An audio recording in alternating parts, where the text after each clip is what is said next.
तो ये आपको स्वीकार करना चाहिए, दो अलग विषय हैं। सिंदूर ऑपरेशन में फौज के साहस का, फौज की बहादुरी का, फौज के पराक्रम का उनको हम बधाई देते हैं। जिन परिस्थितियों में उन्होंने मुकाबला किया, और उन्हें अगर और मौका मिलता तो हो सकता था पीओके भी वो ले लेते।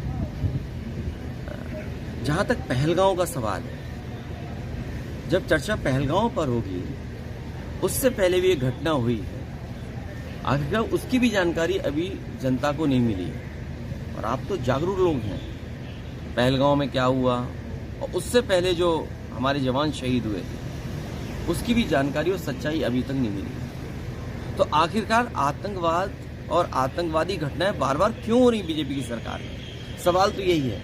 और फिर अगर घटना पहलगांव की हुई तो जो टेररिस्ट थे वो आसमान खा गया उन्हें, क्या जमीन खा गई और इसको, आखिरकार वो टेररिस्ट कहाँ है? उनको पकड़ना, उनके बारे में जानकारी होना, इस सरकार को जवाब देना है कि सरकार इस पे जवाब दे सकती है। लेकिन पी चिदम्बरम का जिस तरह का बयान आया है कि इस बात के क्या सबूत हैं कि वो आतंकवादी जो पहलगाम हमला हुआ था वो पाकिस्तान से आए थे, इस पे सरकार ही जवाब दे सकती है। और कांग्रेस भी दिल्ली की सरकार में रही है तो वो पूछ सकते हैं, उनके स्रोत होंगे, उनकी जानकारी होगी। एक सवाल सर उत्तर प्रदेश से, उत्तर प्रदेश के जो मुख्यमंत्री हैं, सबसे ज्यादा दिनों तक मुख्यमंत्री रहने का उन्होंने रिकॉर्ड कायम किया है। ये कोई रिकॉर्ड होता है? जो काम न करे, काम न करने वाले का अगर कोई रिकॉर्ड कभी माना जाएगा तो उत्तर प्रदेश के मुख्यमंत्री होंगे। और दूसरे का काम अपना काम बनाना, और डबल इंजन की सरकार। सोचिए, अभी तो दिल्ली वालों को ही नहीं पता है कि वो अंदर ही अंदर सुरंग खोद रहे हैं।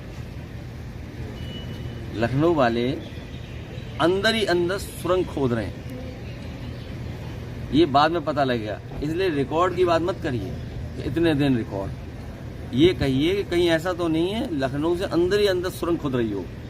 सर, पहलगाम हमला के बाद हम कह रहे थे पाकिस्तान से सब संबंध खत्म किया जाएगा, लेकिन एशिया कप में भारत और पाकिस्तान का मैच, देखिए, विदेश नीति हमारी असफल रही है।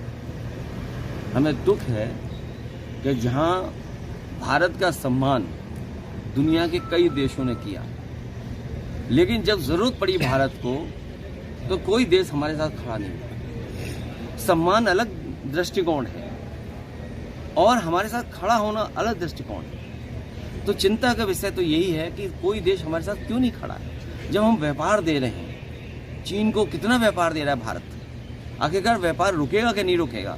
और ये तो हम अपने भाषण में बोलेंगे कि भाई कोई प्रोग्राम बनाना चाहिए ना, जैसे नोटबंदी हुई, कोविड में हम लोगों ने थाली और क्या क्या बजाया, तो सरकार का सुनती है ना जनता। तो सरकार को ये फैसला लेना चाहिए कि अगले 10 साल में हम कोई चीन का सामान भारत में नहीं आने देंगे। इकट्ठा तो नहीं रोक सकते। अब सोचिए, अमीरों का तो सब कुछ आ रहा है, लेकिन गरीब के लिए खाद की जरूरत तो कुछ नहीं आ रहा। तो 10 साल में ये कार्यक्रम भारत सरकार को बनाना चाहिए, जैसे हम सब लोगों ने समर्थन दिया था भारत सरकार का।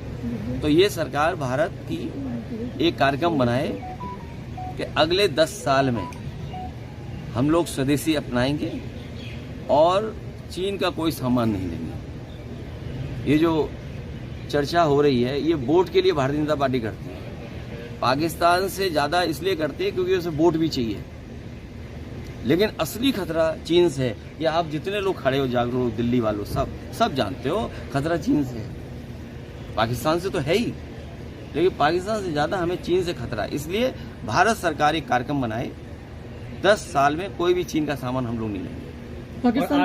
आखिरी सवाल सर, कि आरएसएस प्रमुख ने कहा है कि देश का नाम ट्रांसलेट नहीं होना चाहिए, भारत का भारत ही रहना चाहिए।